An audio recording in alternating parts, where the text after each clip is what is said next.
అందరికీ నమస్కారం. ఈరోజు నేను ప్రారంభించబోయే నవల పేరు వజ్ర సంకల్పం. ఈ నవలని శాతవాహన గారు రాశారు. 1990లో ఈ నవల ప్రచురింపబడింది. ఈ నవలను గురించిన 2 మాటలు శ్రీ శాతవాహన గారి గళంలోనే మీరు వినండే. కథాసుధ యూట్యూబ్ ఛానల్ శ్రోతలందరికీ నా శుభాకాంక్షలు. నా పేరు శాతవాహన. మరి కొద్దిసేపట్లో మీరు వినబోతున్న వజ్ర సంకల్పం నవల రచయితని. ఈ వజ్ర సంకల్పం నవల అడుగడుగున ఉద్వేగభరితంగా, ఉత్కంఠభరితంగా సాగే కథనంతో ఉంటుంది. ఈ నవల మీకు తప్పనిసరిగా నచ్చుతుంది. ముఖ్యంగా ఈ నవల్లో క్లైమాక్స్ మీరు ఊహించిన విధంగా ఉంటుంది. చదవండి, స్పందించండి. చదువుతున్నది దేవి. నవల్లోకి వెళ్దామా? సెంట్రల్ జైలు మెయిన్ గేటు కీచుమంటూ తెరుచుకుంది. 2 చేతులు ప్యాంట్ జేబులో పెట్టుకుని అలసటగా బయటికి అడుగుపెట్టాడు జైలర్ సత్యం. గేటు దగ్గర కాపలా ఉన్న సెంట్రీ అటెన్షన్లో నిలబడి సల్యూట్ చేశాడు. అతని సెల్యూట్ స్వీకరించి నిదానంగా ముందుకు నడిచాడు సత్యం. ఈరోజు వెహికల్ లేదా సార్? సత్యం వెనక్కి తిరిగాడు. లేదు అని చిన్నగా నవ్వి ముందుకు సాగిపోయాడు. అతను కనుచూపు మేర దాటిపోయేదాకా చూసి సెంట్రీ నెమ్మదిగా తన స్టూల్ మీద కూర్చున్నాడు. సత్యాన్ని చూస్తే సెంట్రీకి చాలా గౌరవం. అతనికే కాదు, సత్యాన్ని చూస్తే అందరికీ గౌరవమే. చివరికి జైల్లోని ఖైదీలకు కూడా. సత్యం తలపైకెత్తి ఆకాశం వైపు చూశాడు. అతని ఇల్లు ఎక్కువ దూరంలో లేదు. వెహికల్ ఉన్నా ఒకసారి నడిచిపోతూ ఉంటాడు. అతనికి నడకంటే ఇష్టం. ఆ రోజు ఆలస్యంగా ఇంటికి వెళ్తున్నాడు సత్యం. కొన్ని రోజులుగా అతన్ని వేధిస్తున్న సమస్య వలన ఈ ఉద్యోగంలో చేరినందుకు పశ్చాత్తాపపడుతున్నాడు. ఇంతలో సత్యం అన్న పిలుపు వినిపించింది. నెమ్మదిగా తల తిప్పి నలువైపులా కళ్ళు చిట్లించి చూశాడు. తన కుడివైపున చెట్టు చాటు నుంచి వచ్చిన ఆకారాన్ని గమనించాడు. చీకట్లో చీకటిగా కలిసిపోయిన ఆ వ్యక్తి 6 అడుగుల అజానుబాహుడు. సత్యానికి ఆ వ్యక్తిలో స్పష్టంగా కనిపిస్తుండేవి 2. ఒకటి, చీకట్లో కూడా అగ్ని గోళాల్లాగా మండుతున్న కళ్ళు. 2, గుండె దాకా పెరిగిన గడ్డం గాలికి ఎగురుతూ భయం కొలుపుతోంది. దగ్గరకు వచ్చి సత్యం భుజం మీద చేయి వేసి, నన్ను గుర్తుపట్టలేదా సత్యం అంటూ గంభీరమైన స్వరంతో ప్రశ్నించాడు. మాస్టారు అంటూ తన భుజం మీద వాలిపోతున్న ఆయన్ను పొదివి పట్టుకున్నాడు. ఈ భుజం నాకు ఆసరా కావాలి, ఇస్తావా సత్యం? కన్నీళ్లు పెడుతున్నారా మాస్టారు? లేదు, యాచిస్తున్నాను. ఎన్నాళ్ల తర్వాత నీ భుజస్కంధాలు ఆసరా కావాలి. చెప్పు సత్యం, నాకు గురుదక్షిణ చెల్లిస్తావా? చెల్లిస్తాను మాస్టారు. మీరు కోరితే నా ప్రాణాలైనా ఇస్తాను. ఏం చేయాలో చెప్పండి. మాట ఇచ్చినట్టేనా? సత్యం చేతిలో చెయ్యేస్తూ, నా ఉద్యోగ ధర్మానికి భంగం వాటిల్లన్నంత వరకు మీరేం కోరినా చేస్తాను అని అన్నాడు. కౌసల్య ఆయన పిలిచాడు. పెళ్లి కూతురు దుస్తుల్లో ఉన్న ఒక యువతి యువతలకు వచ్చి సత్యానికి నమస్కరించింది.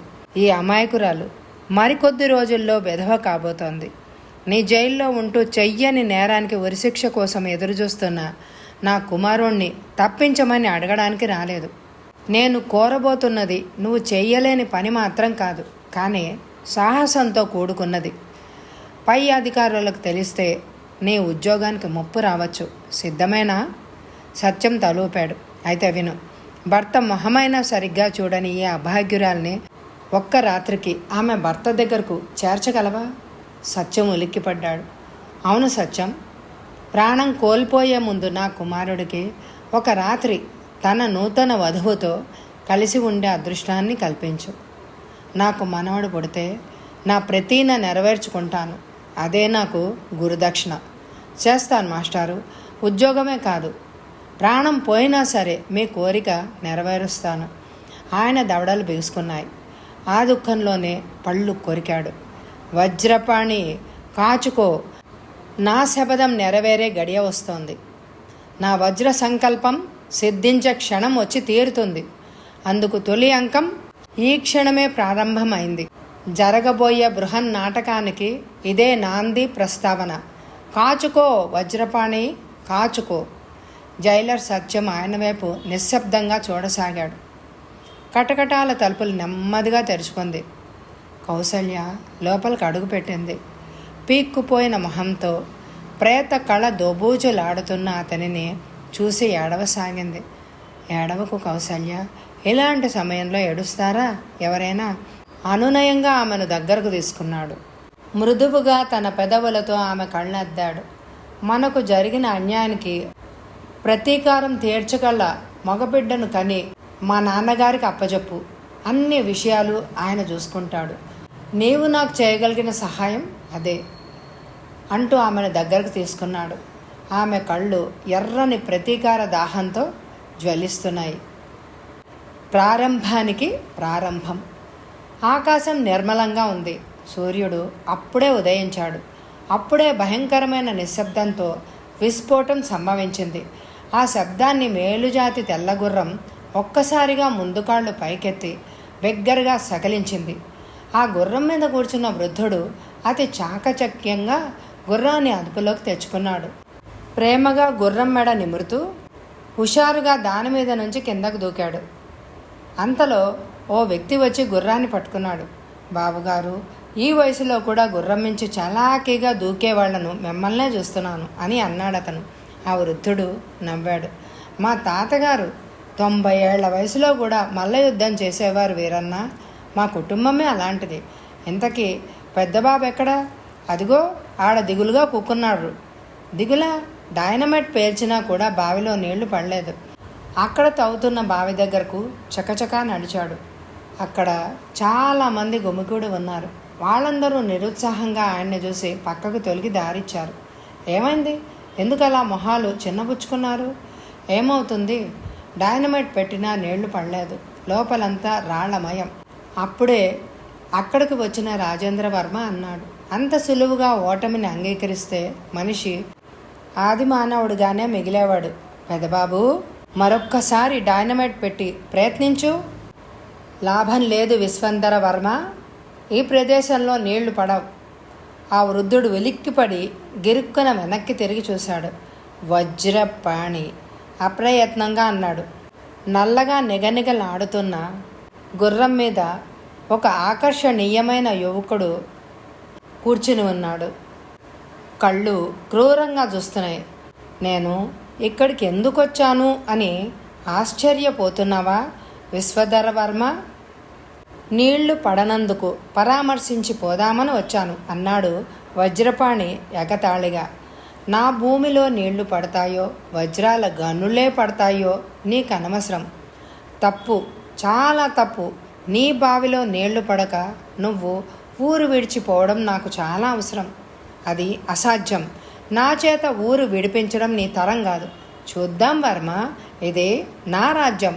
ఇక్కడ సూదిమన మోపినంత భూమి కూడా నీవు అనుభవించడం నాకు ఇష్టం లేదు. ఇక్కడ సర్వం నాదే. నువ్వేం చెప్పదలుచుకున్న వజ్రపాణి? వర్మ అడిగాడు. ఇంకా గ్రహించలేదా వర్మ? ప్రాణాలపై ఆశ ఉంటే బావి తవ్వి పండించే ఉద్దేశం మానుకో, లేదా ఏం జరుగుతుందో నువ్వే చూస్తావు. తక్షణం నువ్విక్కడి నుంచి వెళ్ళకపోతే నేనేం చేస్తానో నాకే తెలియదు.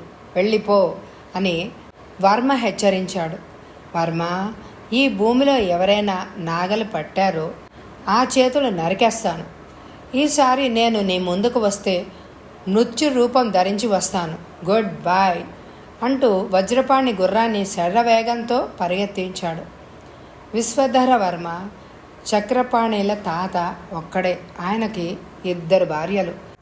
పెద్ద భార్య కొడుకు వర్మ తండ్రి, చిన్న భార్య కొడుకు పాణి తండ్రి. వర్మ తండ్రి కాంగ్రెస్లో చేరి స్వతంత్రోద్యమంలో చేరాడు.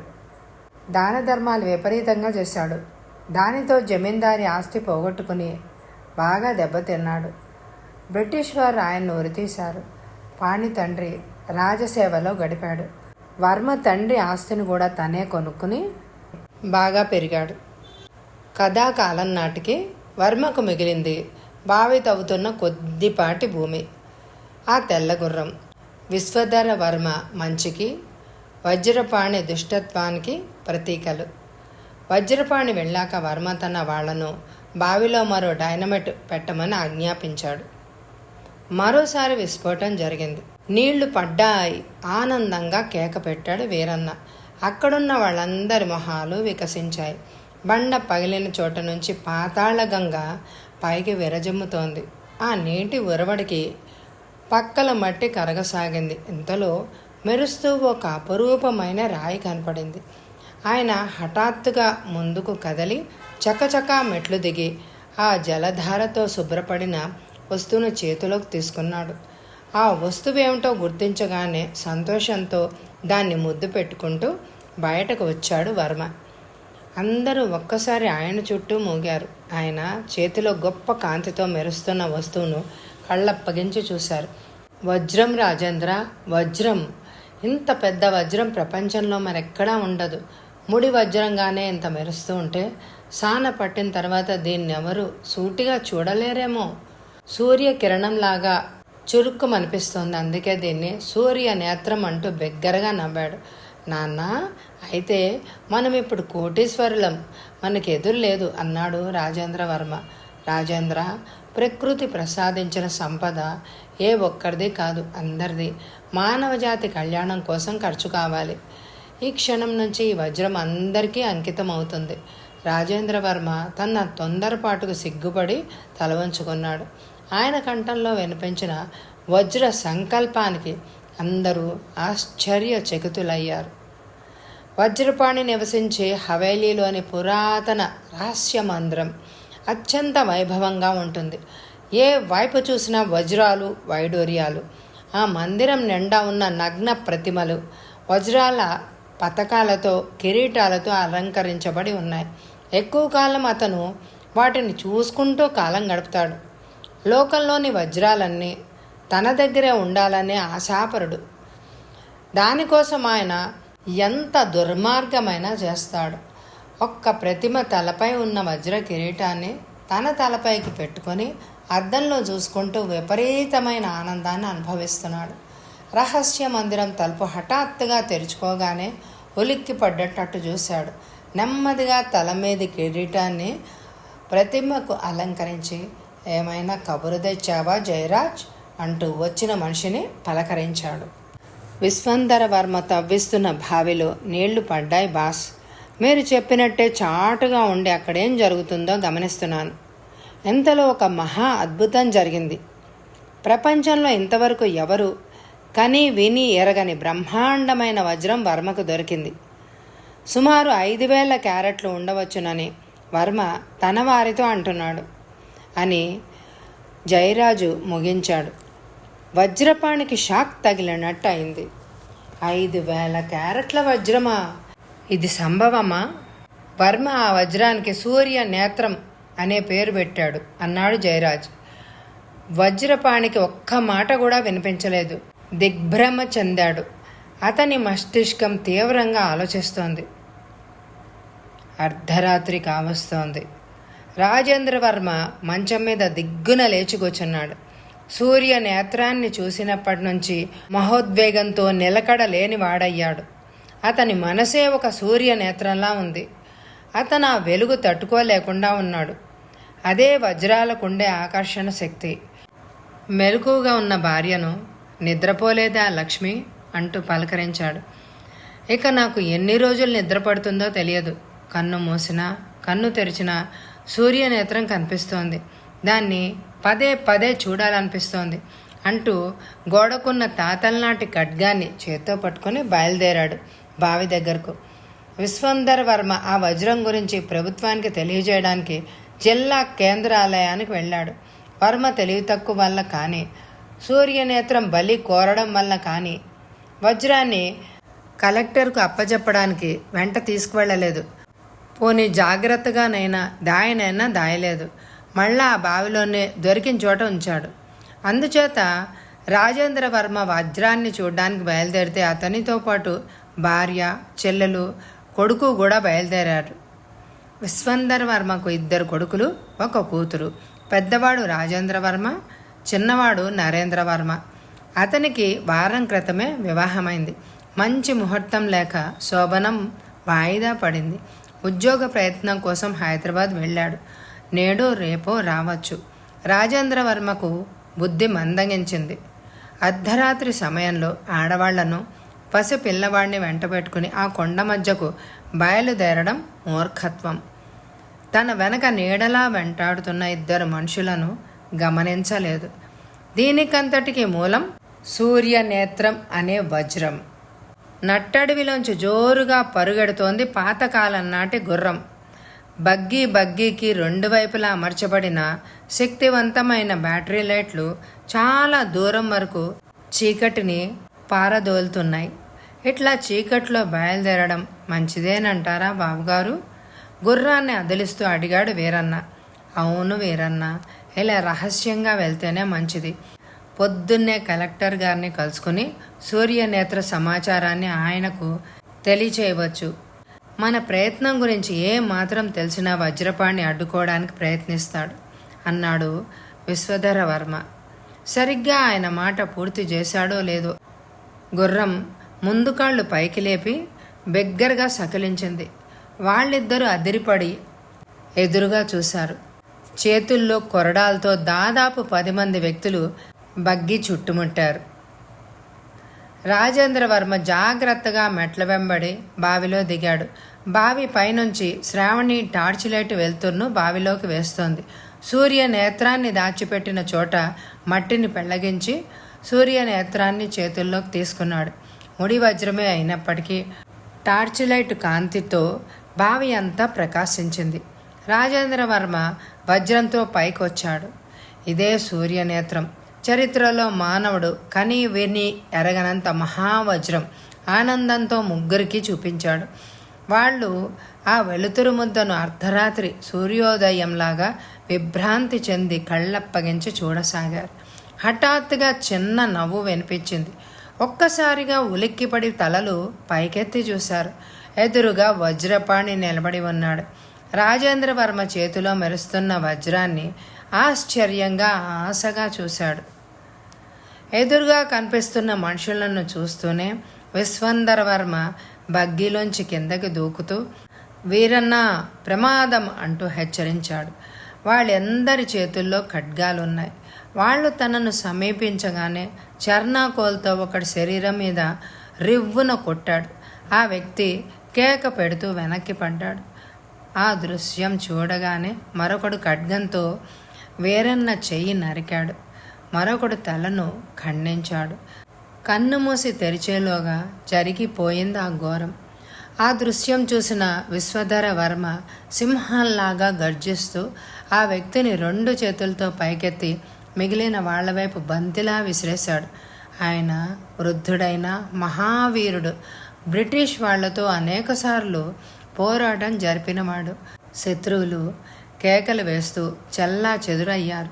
ఆయన ఒక్క క్షణం కూడా ఆలస్యం చేయకుండా నేల మీద పడిన ఖడ్గాన్ని చేతుల్లోకి తీసుకున్నాడు. అప్పుడు ప్రారంభమైంది యుద్ధం, మహాయుద్ధం. వజ్రపాణిని చూడగానే రాజేంద్రవర్మ చేతిలోని వజ్రం కిందకి జారిపోయింది. వజ్రపాణి అప్రయత్నంగా ఉచ్చరించాడు. వజ్రపాణి బిగ్గరగా నవ్వాడు.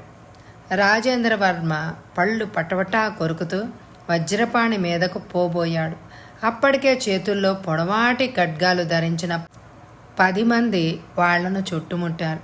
గుర్రాల మీద తమను సమీపించిన వ్యక్తుల్ని చూస్తూనే మెరుపులా కదులుతూ వెళ్ళి ఒక గుర్రం మీద పడ్డాడు రాజేంద్రవర్మ. కళ్ళం చేత్తో పట్టుకుని ఒక్క గుంజు గుంజాడు. రౌతుతో సహా గుర్రం పల్టీ కొట్టింది. ఆ మరుక్షణం పరిస్థితి మారిపోయింది. గుర్రం పైకి లేచే లోపల రాజేంద్రవర్మ దాని జీను మీద కూర్చుని అదుపులోకి తెచ్చుకున్నాడు. కానీ ఎదురుగా కనిపించిన దృశ్యాన్ని చూసి నిశ్చేష్టుడైపోయాడు. అనంత్ వజ్రపాణి చేతుల్లో ఇరుక్కున్నాడు. ఆడవాళ్లను మరికొంతమంది బంధించారు.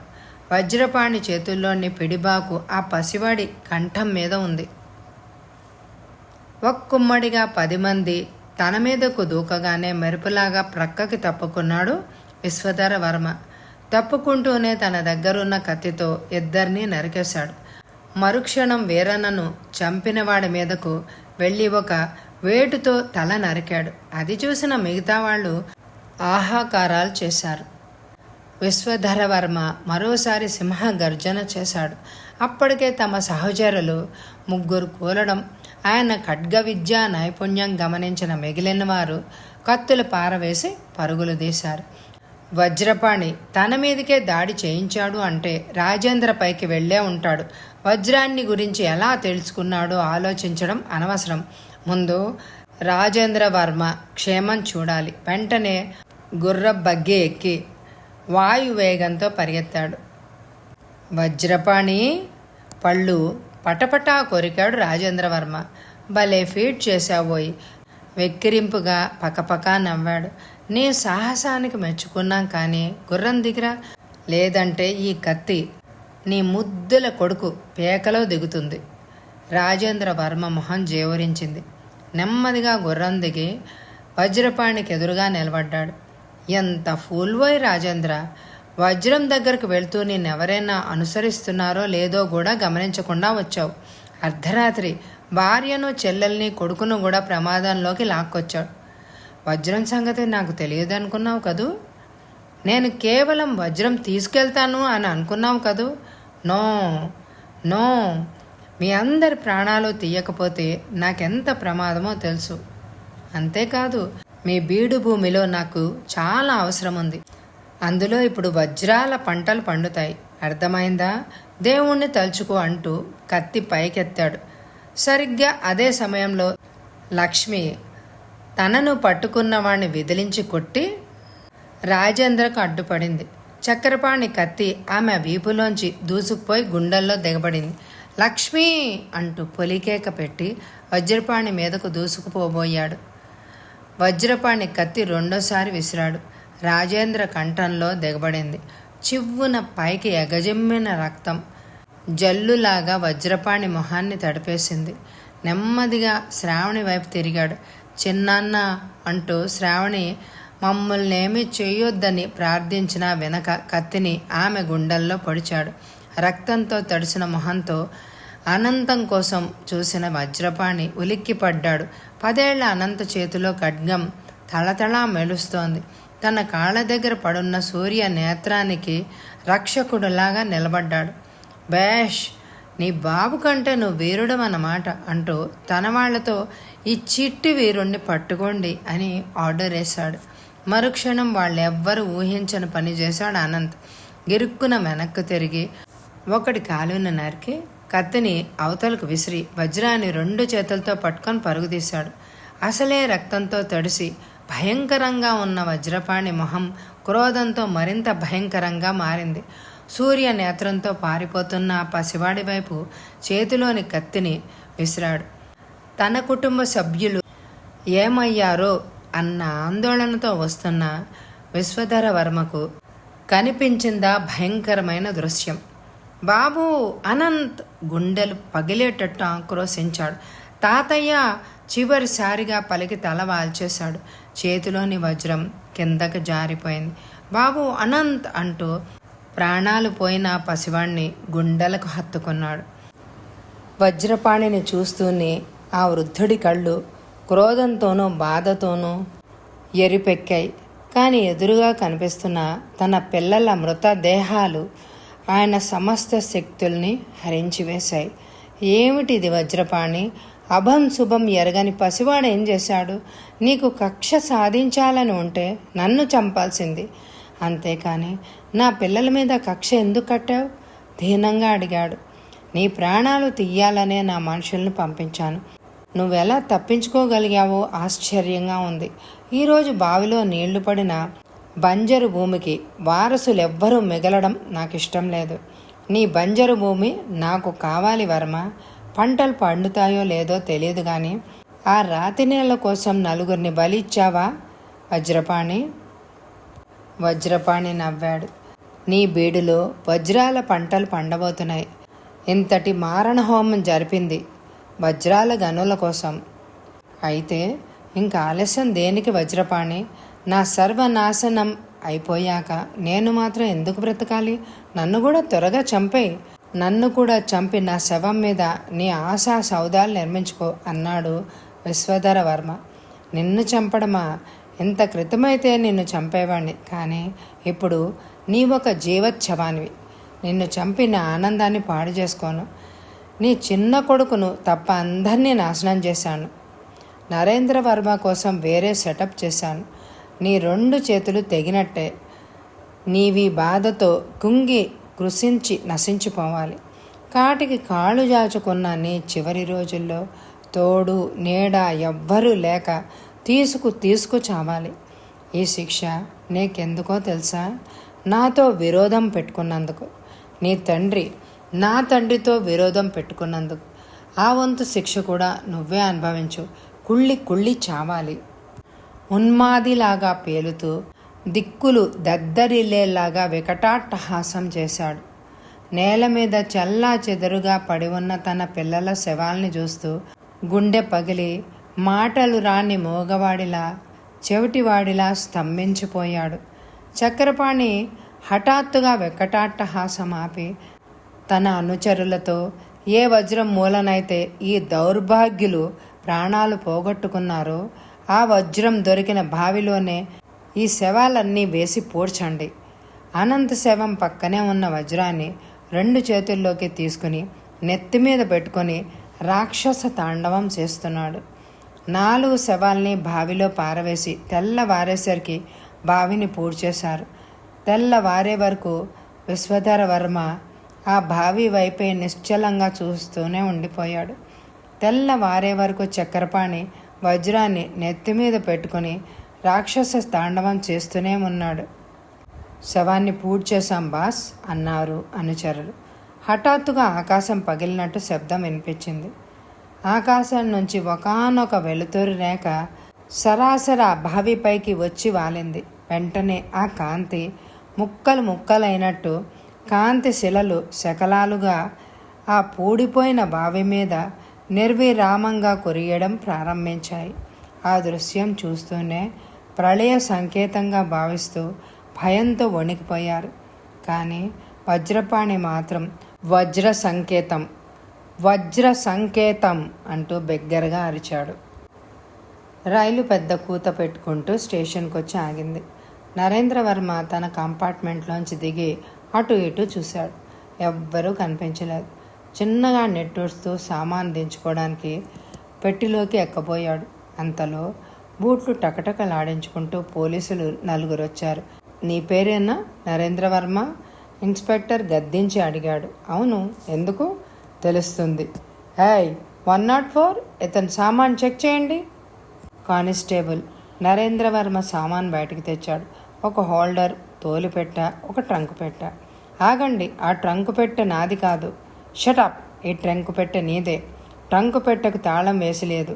కానిస్టేబుల్ పెట్టె తెరిచి చూశాడు. మై గాడ్ అరిచాడు నరేంద్రవర్మ. పెట్టెలో ఎవరిదో శవం ఉంది. షాక్ నుంచి తేరుకునేటప్పటికి నరేంద్రవర్మ చేతికి బేడీలు పడ్డాయి. పద, నీకోసం ఉరిస్తంభం ఎదురు చూస్తోంది అన్నాడు ఇన్స్పెక్టర్. మరికొద్దిసేపటికి ఆ వార్త దావానలంలాగా పాకింది.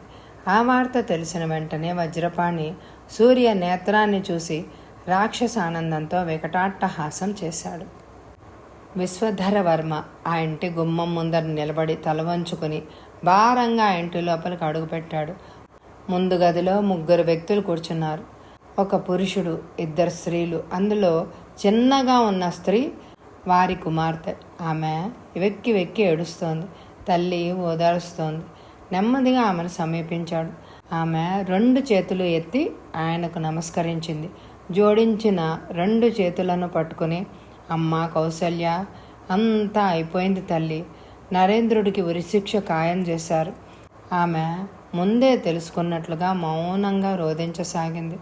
ఆమె చేతుల్ని దుఃఖంతో కూడుకున్న వాత్సల్యంతో ఆప్యాయంగా నిమిరాడు. ఆమె నెమ్మదిగా తల పైకెత్తి చూసింది. ఆ కళ్ళలోంచి 1,00,000 ప్రశ్నలు తొంగి చూశాయి. ఆయన నెమ్మదిగా తల ఊపాడు. మరికొద్ది రోజుల్లో వంశహీనుడిగా మిగిలిపోతున్న ఈ ముసలివాడికి ఒక్క వంశాంకురాన్ని ప్రసాదిస్తావా అమ్మా? బావగారు, ఏంటి మీరు అంటున్నది? వెనక నుంచి వినిపించింది. అప్పటి వరకు దీనంగా ఉన్న విశ్వధర వర్మ వదనంలో గాంభీర్యం చోటు చేసుకుంది. అవును బావగారు, నేను కౌసల్యను తీసుకెళ్ళడానికి వచ్చాను. ఎక్కడికి? ఆమె భర్త ఒడిలోకి. కానీ కానీ అది ఎలా సాధ్యం? నరేంద్రవర్మ జైల్లో ఉన్నాడు. అవును, నరేంద్రవర్మ జైల్లోనే ఉన్నాడు. ఇంకా భూమి మీదే ఉన్నాడు. ఈ లోకం నుంచి నిష్క్రమించే లోపల కౌసల్యని అతని దగ్గరికి పంపించడానికి నేను వచ్చాను. ఆయన చెప్పిన మాటలు మెదడులో ఇంకడానికి ఆయన వియ్యంకుడికి కొద్ది క్షణాలు పట్టింది. అసాధ్యం, మళ్ళీ అరిచాడు ఆయన. కౌసల్య మీతో రాదు. ఒక్క అల్పాయుష్కుడికిచ్చి పెళ్లి చేసి ఇప్పటికే దాని జీవితం నాశనం చేశాను. కౌసల్యను మీతో పంపను. అంటే మీ అభిప్రాయం ఏమిటి బావగారు? చాలా సౌమ్యంగానే అడిగాడు.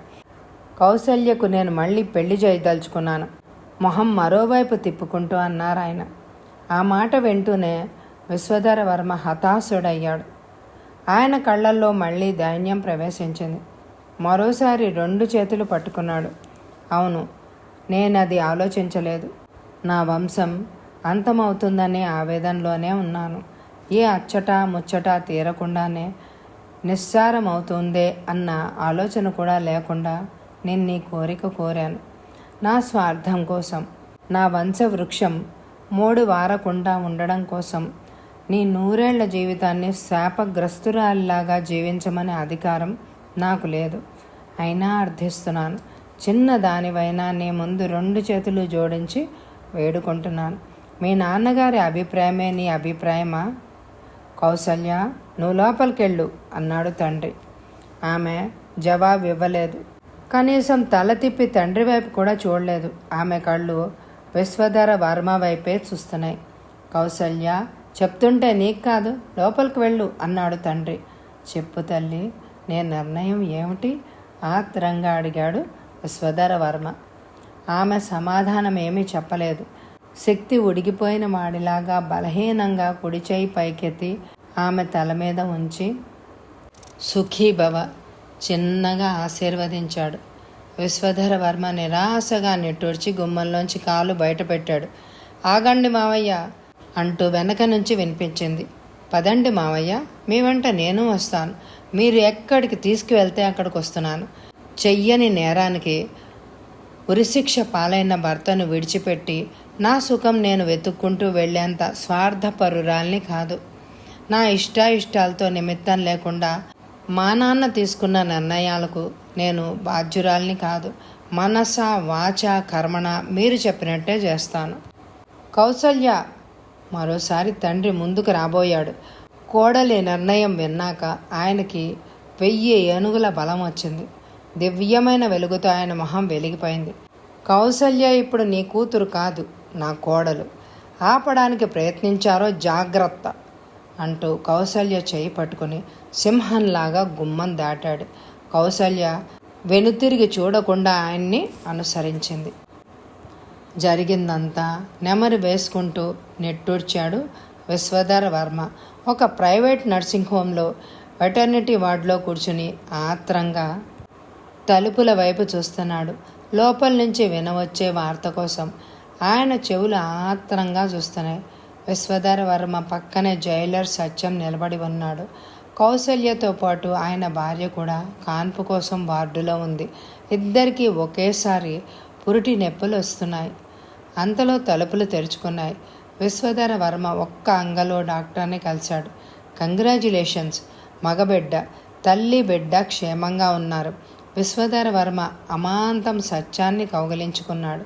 కంగ్రాచ్యులేషన్స్ మాస్టారు, గొణిగాడు సత్యం.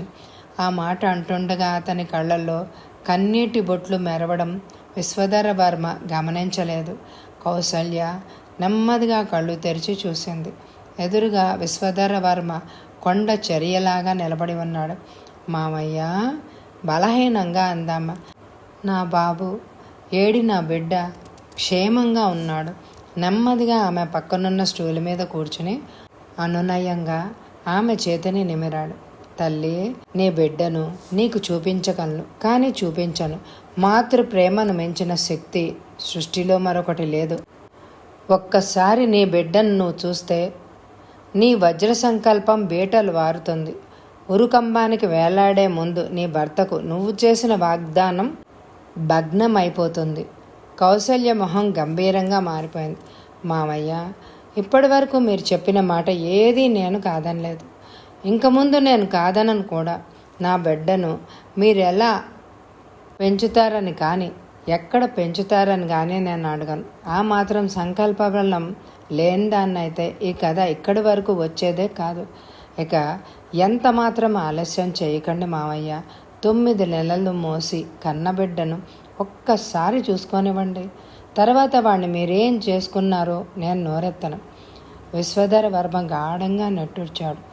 ఇదిగో నీ బిడ్డ ఒక మహాకార్యం సాధించడానికి పుట్టినవాడు, కారణ జన్ముడు. అందుకోసం నీ మాతృప్రేమను నువ్వు త్యాగం చెయ్యాలి. ఆమె పొత్తిళ్లలోని బిడ్డను చేతుల్లోకి తీసుకుని ఒక్కసారిగా గుండెలకు హత్తుకొని ముద్దుల వర్షం కురిపించింది. ఆమె కళ్ళ వెంబడి కురుస్తున్న కన్నీరు నిద్రపోతున్న పసివాడి మోమును తడిపేస్తోంది. కన్న బిడ్డను అదే పనిగా ముద్దు పెట్టుకుంటున్న ఆమె శిరస్సుపై చేయి వేశాడు. ఆమె తల పైకెత్తింది. మాతృప్రేమ సంతృప్తి చెందడంతో ఆమె కళ్ళు మెరుస్తున్నాయి. మహాకార్యాన్ని సాధించడానికి పుట్టిన నీ కొడుక్కి నువ్వే నామకరణం చేయి తల్లి అన్నాడాయన. శక్తిధర్ తడుముకోకుండా చెప్పిందామె. మీరు వీడి ద్వారా సాధించవలసిన మహాకార్యానికి వీడు మహాశక్తివంతుడు కావాలి. శక్తిధర వర్మ అని పేరు పెట్టండి. ఇదిగో మీ మనవడు మామయ్య 2 చేతులతో బిడ్డను పట్టుకుని ఆయనకు అందించింది. శక్తిధర వర్మ. ఆ పేరు తలుచుకుంటూనే ఆయన గుండె ఉప్పొంగిపోయింది. వజ్రపాణి తన హవేలీ పై అంతస్తులో కిటికీ పక్కన కూర్చొని భూతద్దంతో సాన పెట్టని వజ్రాన్ని పరీక్షిస్తున్నాడు. కింద నుంచి ఏదో అలికిడి వినిపించగానే అతని ఏకాగ్రతకు భంగం కలిగింది. విసుగ్గా కిటికీ నుంచి బయటికి చూశాడు. ప్రహరీ గేటు దగ్గర ఒక గుర్ర బగ్గీ నిలబడి ఉంది. బగ్గీలోంచి దిగిన వ్యక్తి లోనకు రావడానికి ప్రయత్నిస్తున్నాడు. గార్డ్సు అటకాయిస్తున్నారు. లోపలకు రావడానికి ప్రయత్నిస్తున్న వ్యక్తిని గుర్తుపట్టగానే గబగబా ముఖద్వారం దగ్గరికి చేరుకున్నాడు. వజ్రపాణిని చూస్తూనే గార్డ్స్ సెల్యూట్ చేశారు. అంతవరకు లోపలికి రావడానికి ప్రయత్నిస్తున్న వ్యక్తిని చూసి వెక్కిరింపుగా నవ్వాడు. నువ్వా విశ్వధర వర్మ? నువ్వు ఇంకా బ్రతికే ఉన్నావా? వర్మ అతని వైపు అసహ్యంగా చూసి, బ్రతికే ఉన్నాను వజ్రపాణి. నువ్వు ఊహించినట్టు పిచ్చెక్కి చావలేదు. నీ అంతం చూసే వరకు బ్రతికే ఉంటాను. నువ్వు నా అంతం చూస్తావా వర్మ? బిగ్గరగా నవ్వుతూ అన్నాడు వజ్రపాణి. కాటికి కాళ్ళు చాచుకున్న ముసలి తొక్కువి. నా అంతం చూసే వరకు బ్రతికే ఉంటావా? ముమ్మాటికి వజ్రపాణి, నీ అంతం చూసే వరకు నేను విశ్రమించను. అది చెప్పడానికే వచ్చాను. ఇంత చిన్న మాట చెప్పడానికి కష్టపడి వచ్చావన్నమాట. నిన్న మొన్నటి దాకా పొగరబోతు గుర్రాన్ని సైతం అదుపులోకి తెచ్చుకోగలిగిన నీ భుజాలిప్పుడు పెరిగిపోయాయి. నువ్వు నన్నేమీ చేయలేవు అన్నాడు చక్రపాణి. అవును చక్రపాణి, నా భుజాలు నువ్వే విరిచేశావు. నా 2 భుజాల వంటి కొడుకుల్ని నువ్వే పొట్టను పెట్టుకున్నావు. అందుకు ప్రతిఫలం అనుభవించక తప్పదు. నా సంతానాన్ని సర్వనాశనం చేశావు. అయినా నా వంశాంకురంతోనే నిన్ను సర్వనాశనం చేస్తాను అన్నాడు వర్మ. వజ్రపాణి కళ్ళు హఠాత్తుగా కఠినంగా మారిపోయాయి. గాడ్స్, ఈ ముసలాన్ని ఈడ్చి అవతల పారేయండి. వజ్రపాణి ఆజ్ఞాపించగానే వర్మని ఈడ్చి గేటు అవతల పారేశారు. ఆయన కళ్ళు అగ్ని జ్వాలలు విరజిమ్మడం ప్రారంభించాయి. ఇది కూడా గుర్తుపెట్టుకుంటాను వజ్రపాణి అంటూ బగ్గి ఎక్కి వెళ్ళిపోయాడు. నాగరికతకు చాలా దూరంగా ఉన్న నాగరిక ప్రపంచం కంటే సుందరమైన ప్రదేశం అది. ఆమె అభిసారిక. సంకేత స్థలం కూడా దగ్గరలోనే ఉంది. అందుకే పడిబడిగా నడుస్తోంది. హఠాత్తుగా పిల్లనగ్రోవి సంగీతం వినపడింది. ఉన్నట్టుండి సంగీతం ఆగిపోయింది. ఆమె ఆదుర్దాగా చుట్టూ చూసింది. అంతలో వెనక నుంచి ఎవరో వచ్చి ఆమెను చుట్టేశారు. హఠాత్తుగా జరిగిన సంఘటనకు చిన్నగా కేకబెడుతూ ఆ వ్యక్తితో సహా కింద పడిపోయింది. అద్గది జడుసుకుంది పెట్ట అన్నాడు సిన్నోడు. నేనేం జడుచుకోలేదు అన్నది సిన్నమ్మ. మరి గుండె ఎందుకట్టా కొట్టుకుంటూ ఉందంట? చొరవగా ఆమె గుండెల మీద చేయి వేస్తూ చిలిపిగా అడిగాడు. ఉన్నట్టుండి ఆమె చూపులపైన సిగ్గుతెర కమ్మేసింది. వాలిపోయిన కళ్ళను పైకెత్తుతూ అతని చేతి మీద చెయ్యేసి తనకేసి హత్తుకుంది. ఆ మరుక్షణం అతని పెదవులు ఆమె పెదవులపైకి చేరుకున్నాయి. లతలాగా అతన్ని పూర్తిగా అల్లుకుపోయింది ఆమె. చాలాసేపటి తర్వాత వాళ్ళిద్దరూ ఒకరి నుంచి ఒకరు వేరుపడే సమయానికి మసక చీకట్లు కమ్ముకున్నాయి. అతని పెదవుల మీద చూపుడు వేలుతో ప్రేమగా రాస్తూ సమ్మోహనకరంగా నవ్వింది. అంతలో భయంకరమైన పులి గాండ్రింపు వినిపించింది. చెట్ల గుంపుల్లోంచి భయంకరమైన పులి గాల్లో గుప్పిచ్చింది. ఈ ఎపిసోడ్ అందరికీ నచ్చిందని అనుకుంటున్నాను. తప్పకుండా లైక్ ఇవ్వండి. వచ్చే ఎపిసోడ్లో విశ్వంధర వర్మ శక్తిధర వర్మని ఎలా తయారు చేస్తాడు? ఆ వజ్రం వాళ్ళ చేతికి వస్తుందా? వజ్రపాణి ఆ భూమిని తవ్వి అక్కడ వజ్రాల నిధిని బయటికి తీస్తాడా? ఈ సస్పెన్స్ మీకు తెలియాలంటే ఈ ఎపిసోడ్ని తప్పకుండా లైక్ చేయండి. వచ్చే ఎపిసోడ్ కోసం ఎదురు చూడండి. Thank you very much my dear friends.